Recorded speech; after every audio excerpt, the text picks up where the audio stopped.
the booklets out. Get the mic back on. The new booklet's got a little different view to it, but there are also the question sheets.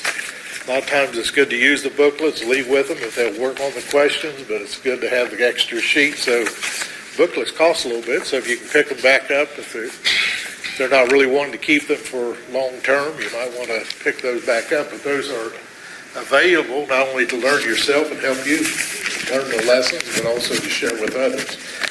As we think about working with individuals, we think about neighbors and friends. We have the color brochure. You explain it to them and show them a little bit about it visually, and maybe ask them about having the first study. And if they like it, you'll come back. I think even we sometimes think about using this with non-members, but also as we think about working with those in the church who are unfaithful, look for opportunities to visit those who aren't attending. Maybe people have been around for a while but have children at home. Sometimes you can do things as their motivation might be to help their children understand the Bible. And you're looking for a way to find a spark. Is there any life in there yet to try to reach these people? So there's a lot of opportunities that we think about this. But as you think about the lessons we have here in the Old Testament, what are we trying to do? You know, as we go in with the patriarchal age and the Mosaic age, anybody want to share something that struck you in this study that came out either personally that in your mind or that you think about there's something there that needs to be emphasized with others?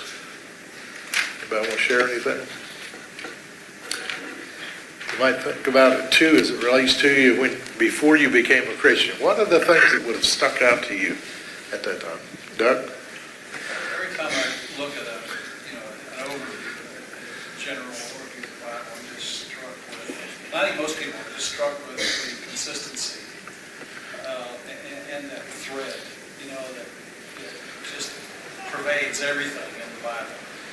It's all meant for a purpose, and it's culminated here in this study here in Christ. Yes. If you go into the Bible, trying to find another theme, you can find many themes, but that's the great theme. There is a common thread. There is unity of purpose, and some people think, they think vainly, this is just some book somebody sat down and wrote. Well, the power of all this is see 40 different men, 1,600 years, and how all this fits together for God's purpose for mankind.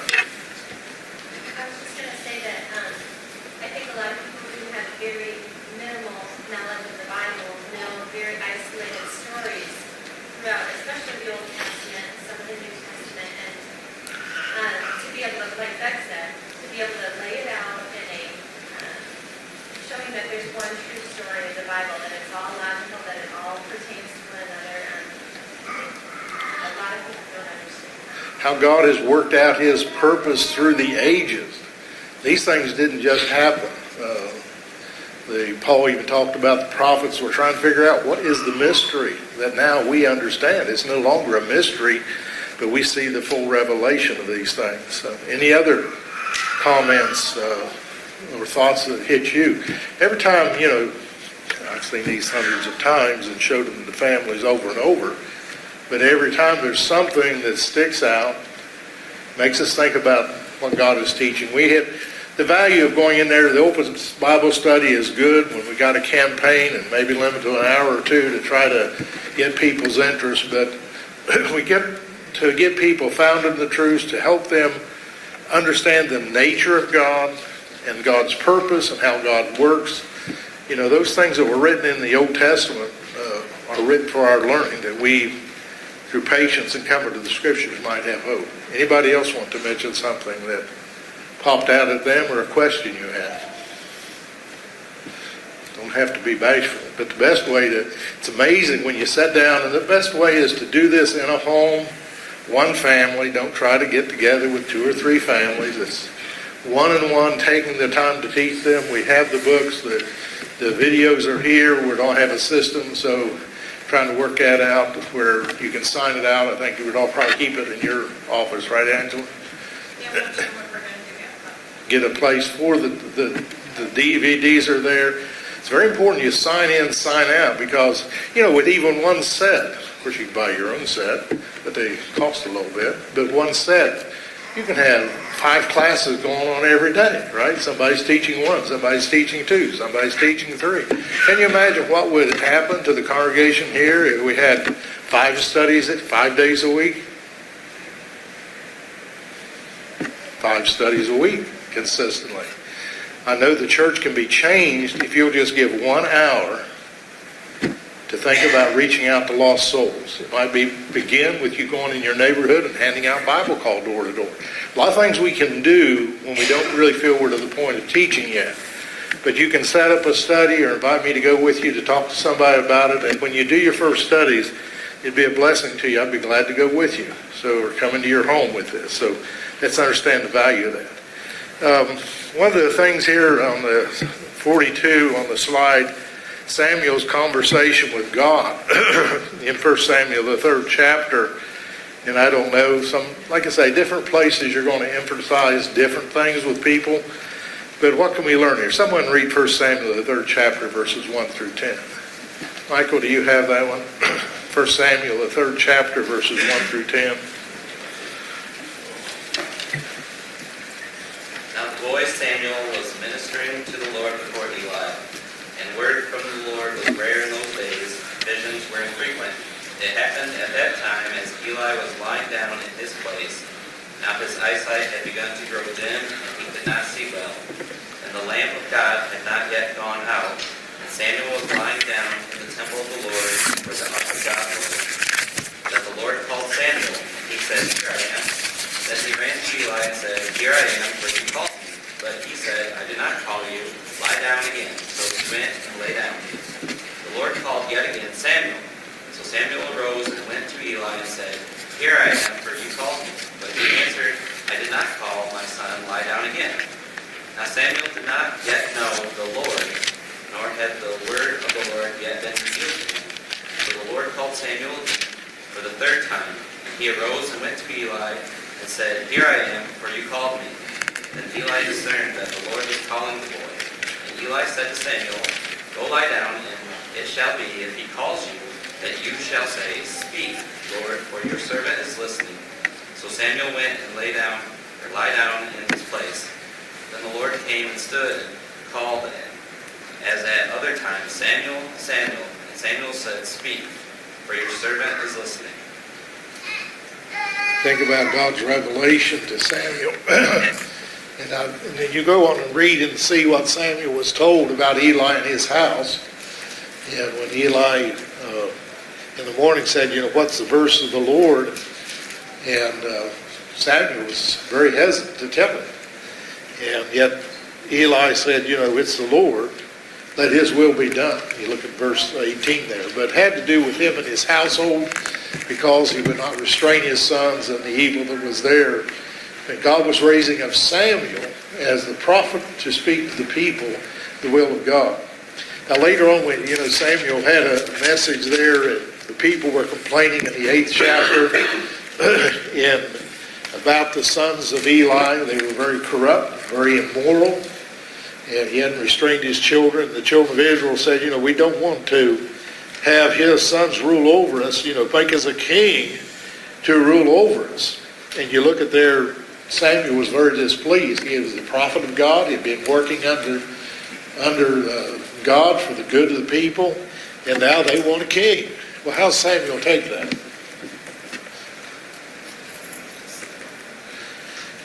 He really took it as an affront. Why are you rejecting me? And the Lord spoke to him and said, "Heed the people," verse 7 of the 8th chapter. What they say, they have not rejected you, they have rejected me, that I should not reign over them. But he says, you don't have to tell them what it's going to be to have a king, what it's like. But there's a good point as we think about this, a lot of things, God's revelation to man, holy men of God spake as they were moved by the Holy Spirit. But also you think about rejecting God's will.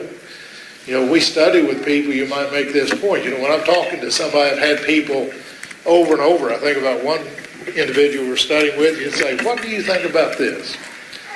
I'd say, well, it doesn't really make any difference what I think about it.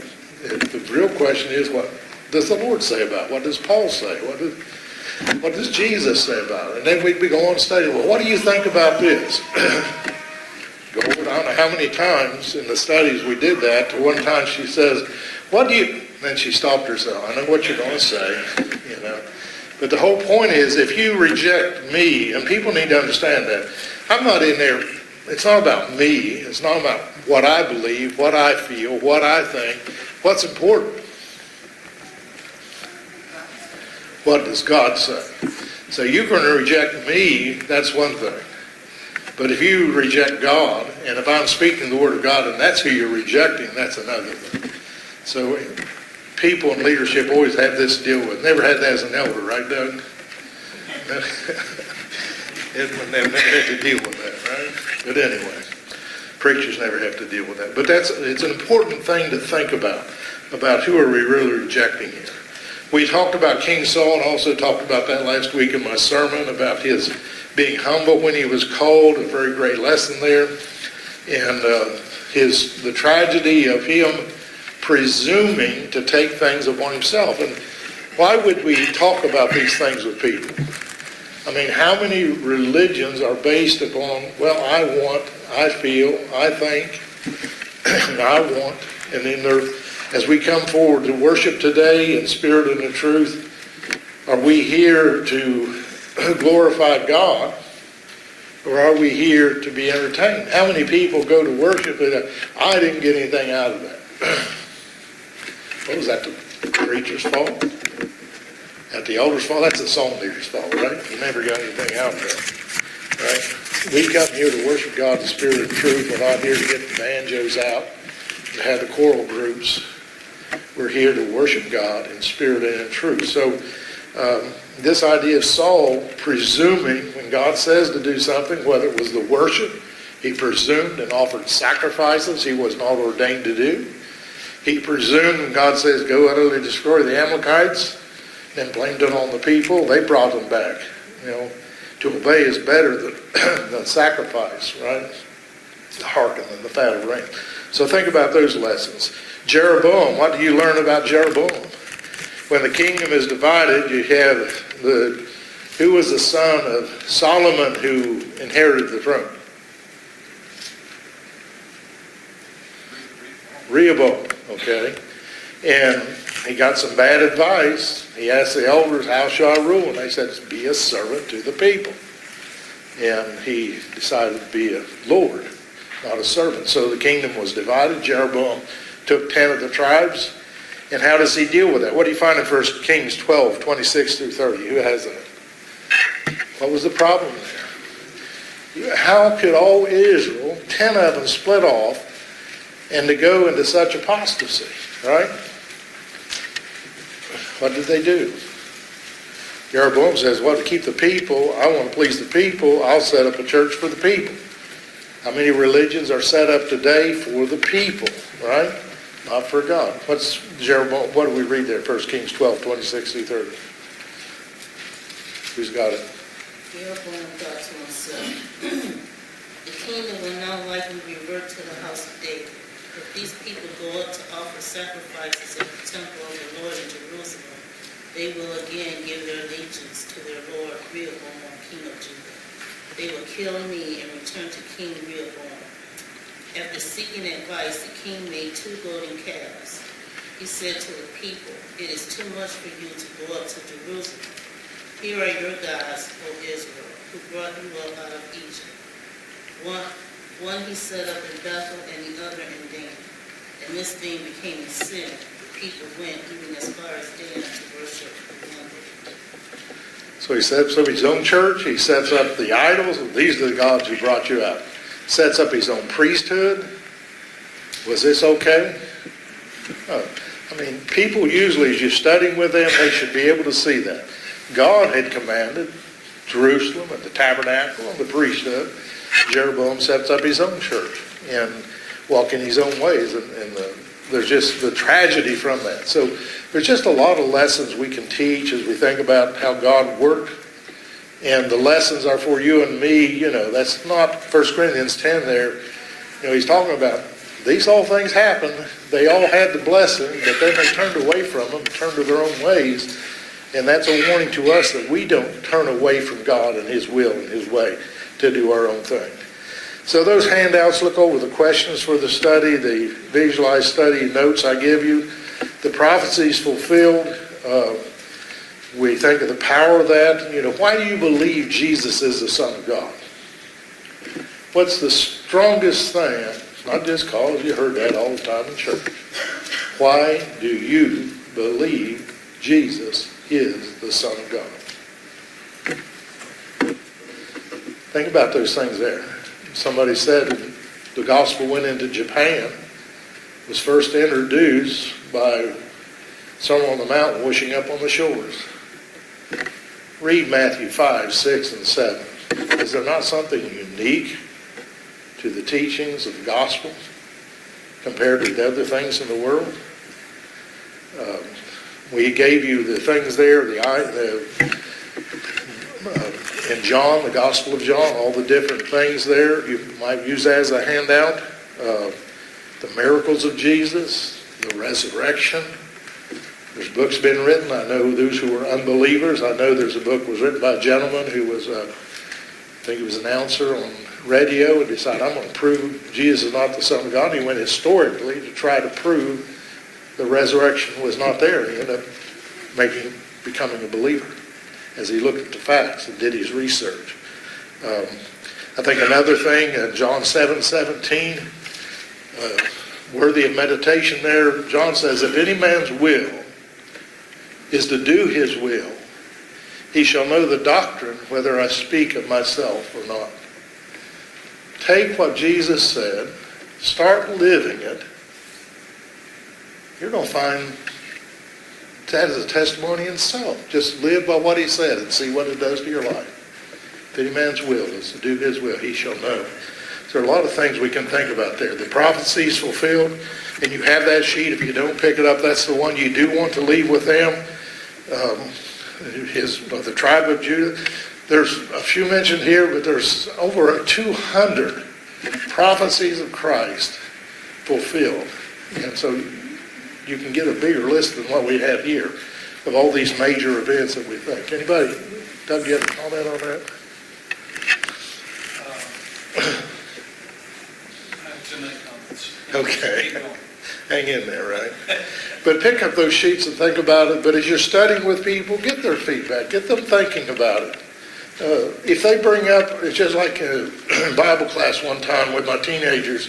We were studying a root lesson and going around, do you believe Jesus is the Son of God? And, kids are just supposed to say, sure, I've been attending this class all my life. One young lady says, I don't know where to believe or not. I said, we're studying the wrong things. Thank God that she was verbalized her misgivings and misunderstandings. We backed up and started studying the things that we needed to about Jesus as the Son of God. Guess what? The next time we had a gospel meeting, all of our teenagers obeyed the gospel. Before that time, we couldn't figure out why aren't they responding. They're getting older. They're not responding. But they had issues. They had questions that we weren't answering. We need to be thankful for those who will verbalize that. And at the bottom of your sheet, you have, think about the mathematical possibilities of just those fulfillment prophecies, 50-50 trillion. So the more you meditate upon this and logically look at it, you can't come up, but he is the Son of God.